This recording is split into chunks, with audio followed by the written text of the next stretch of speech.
My name is Renee. Although I was born into a poor family, I was able to marry a man named Kevin a few months ago. I thought Kevin was a family-oriented and kind man. And I believed our married life would be wonderful. However, I could never have imagined the outcome that awaited us. My parents were far from wealthy. I believe I wasn't as well off as my classmates growing up. Yet, looking back, my parents worked hard, sacrificing their own needs to take care of me. We couldn't afford luxuries, but they managed to feed me well and even sent me to college. Therefore, it's true I wanted to work hard and increase my salary after graduating college. Perhaps, unbeknownst to me, a spirit of defiance had grown within me, aiming to avoid a life of poverty. Before I knew it, I was over 30, without even a serious boyfriend, let alone marriage. I guess you could call me a career woman. However, I entered into a relationship with Kevin, a man 3 years younger whom I met through work. Kevin was a very kind man who cared deeply about his family. He would often talk about his parents and sister. He also had a strong spirit as a man. He never showed weakness to me, instead, he led our relationship. I thought I had no choice but to marry such a kind person when he proposed. Of course, I had no reason to refuse. I accepted, and thus, I became a married woman. I had worked hard, perhaps too hard, but this outcome made it all seem worthwhile.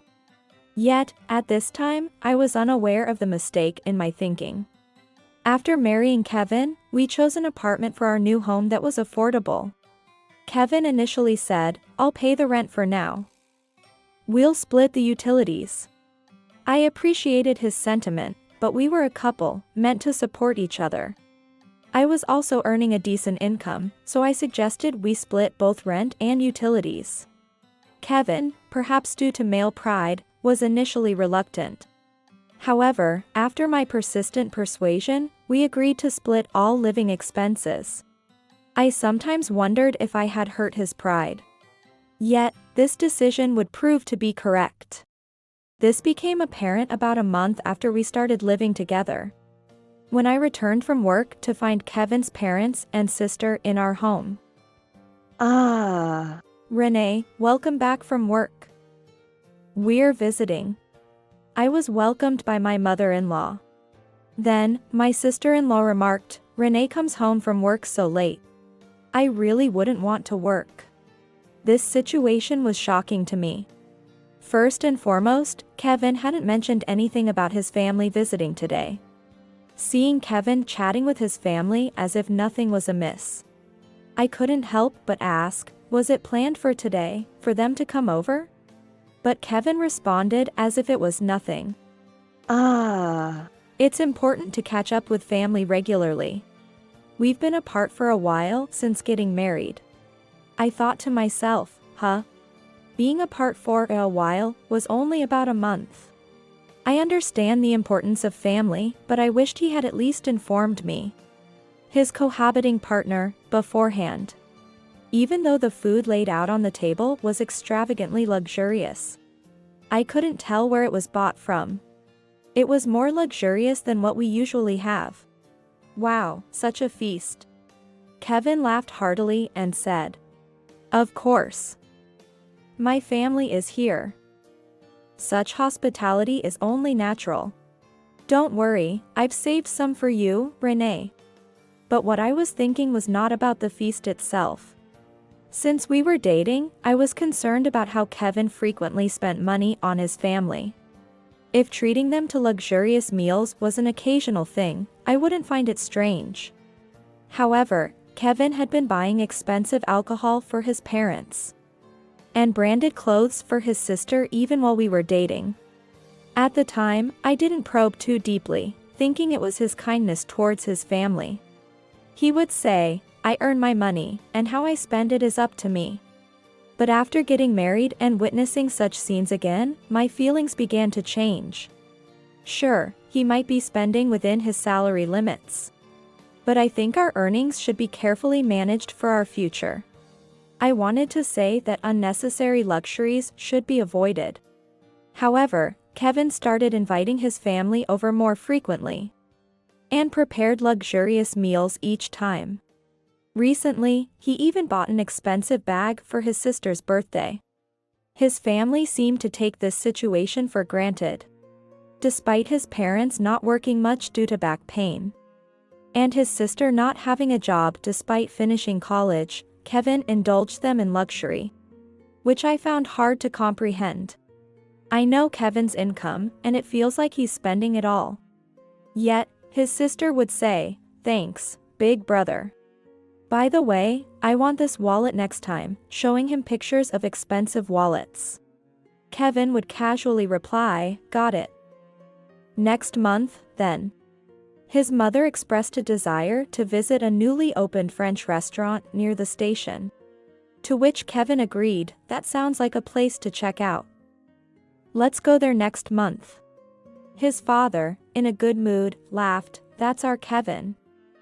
The mainstay of our family. A reliable man." Knowing Kevin's behavior, I was sure he would follow through. I felt it was necessary to speak to him about his spending habits. One day, after Kevin returned from work, I said, "Hey, let's be a bit more careful with our money. We need to save for the future," emphasizing my point. But Kevin, somewhat angrily, retorted, "What? It's my income, so it's my choice how to spend it. A working adult spends what they earn.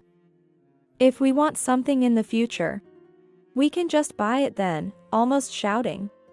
Hearing this, I was taken aback and questioned if staying with him was the right choice for me. However, since we had only been married for a few months, I thought I should be more mature and observe the situation further. So I apologized for what I had said. Yet, Kevin's spending seemed to become more reckless by the day, and his family appeared to idolize him. His father said, "I'm proud to have raised a son like Kevin." His mother added, "Yes, Renee, you should be happy to have married such a wonderful man." As if I was being maintained by Kevin. His sister even said, "Renee, you never buy me anything, do you? Aren't you a bit stingy?" Without any hesitation. But Kevin, hearing this, didn't defend me at all, saying, "It can't be helped.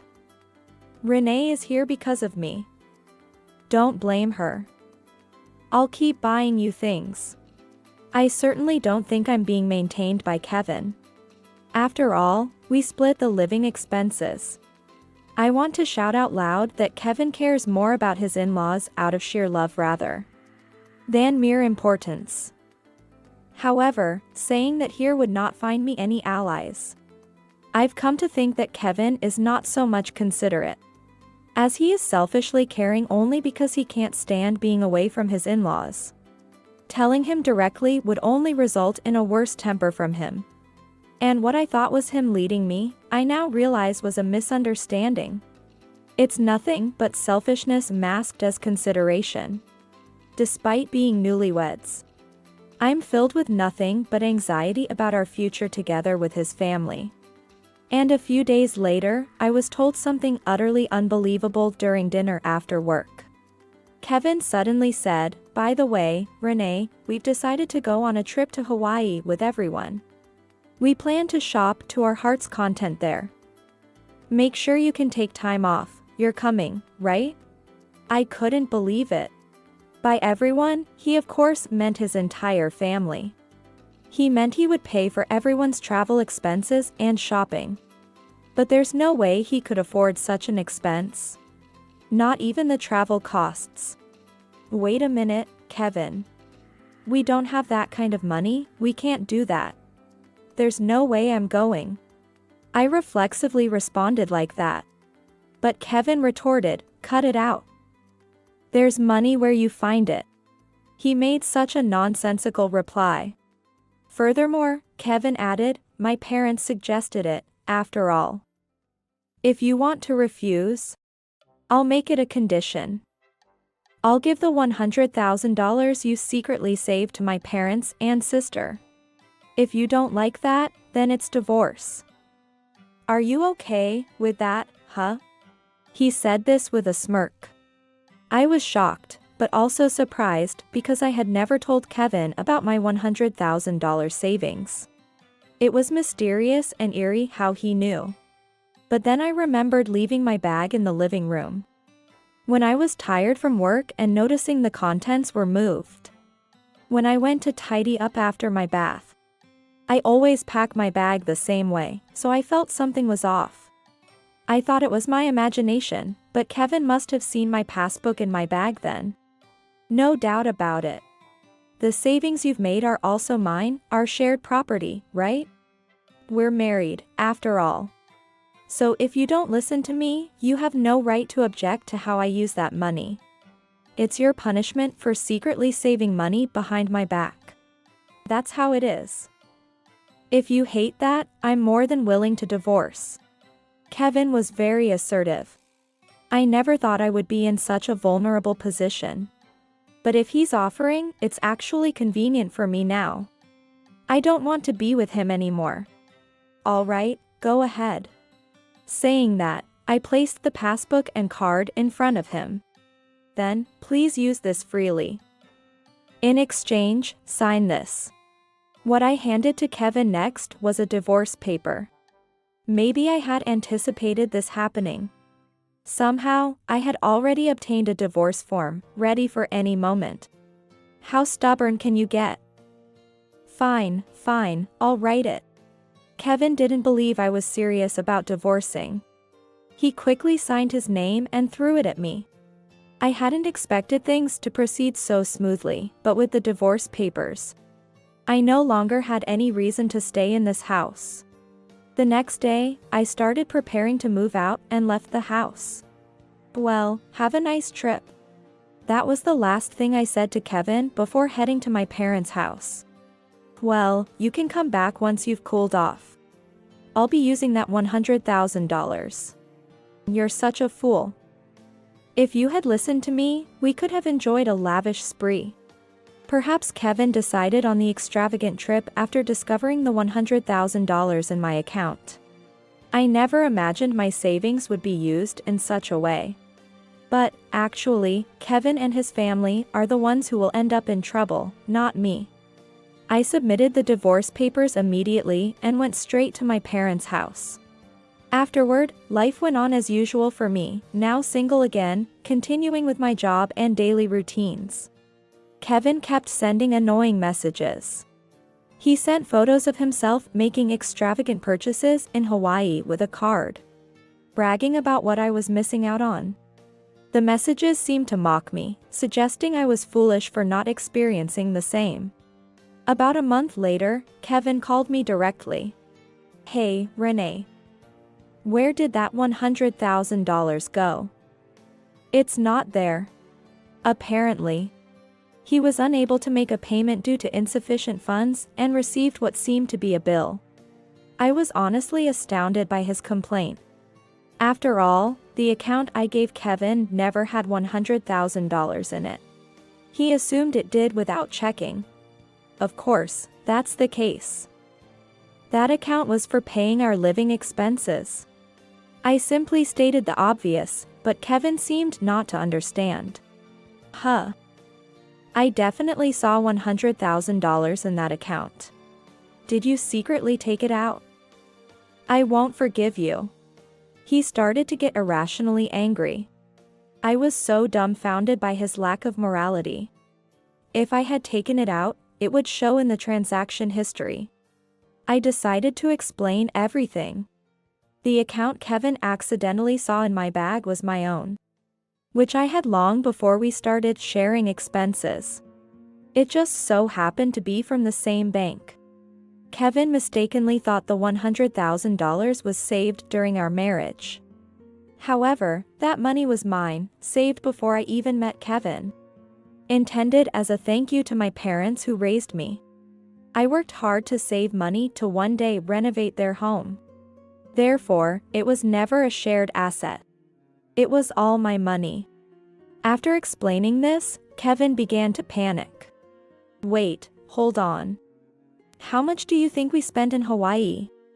I'm not responsible for his actions. Kevin's salary couldn't even support one person, let alone a family. In fact, my salary was much higher than his. Yet, he indulged his family in luxury, so it's no surprise they ended up in this situation. Out of curiosity, I asked how much they spent. Kevin, $32,000. There's no way I can pay this. Renee, do something. I was shocked at the amount. It was clear he had planned to use my $100,000 all along. Oh well, there's nothing to do but work and earn it back. Laughing, I was met with a harsh response over the phone. You call yourself a wife? Don't forget that you were able to live because I was there. It felt as though I was about to be hit through the phone. But, I firmly made my point clear. You're not my husband anymore. We've already filed for divorce. You're a stranger to me now. Don't talk to me about being your wife, it makes me sick. I continued, we split the rent and living expenses, right? I never depended on you for support or for my livelihood, did I? That means I can live on my own without you, right? You understand what I'm saying, don't you? I said it with a sarcastic tone. If I had accepted Kevin's offer to pay the rent and other expenses when we got married, I wouldn't have been able to say this with such confidence. In that case, I might have been in a weaker position and unable to distance myself so decisively. However, being able to speak my mind clearly left him with nothing more to say to me. There was no point in continuing the conversation, so I quickly hung up and blocked his number. Later, I heard that Kevin had fallen into debt. Now, he had to cover the rent and living expenses for our former apartment on his own. His family continued to leech off him, worsening his debt situation. Banks refused to lend him more money, leading to his utilities being cut off for non-payment. Eventually, his relationship with his once cherished family turned sour. You all need to start working properly. Don't just rely on me. In this hostile environment, his family finally realized the severity of their situation and started working part-time to help with Kevin's expenses and debt. As for me, I went ahead with the renovation of my parents' house. It's now sturdy and beautiful, making my parents very happy. I'm grateful I could give back to them. We also went on a family trip, creating new memories. Despite being divorced, I'm enjoying happy days with my parents.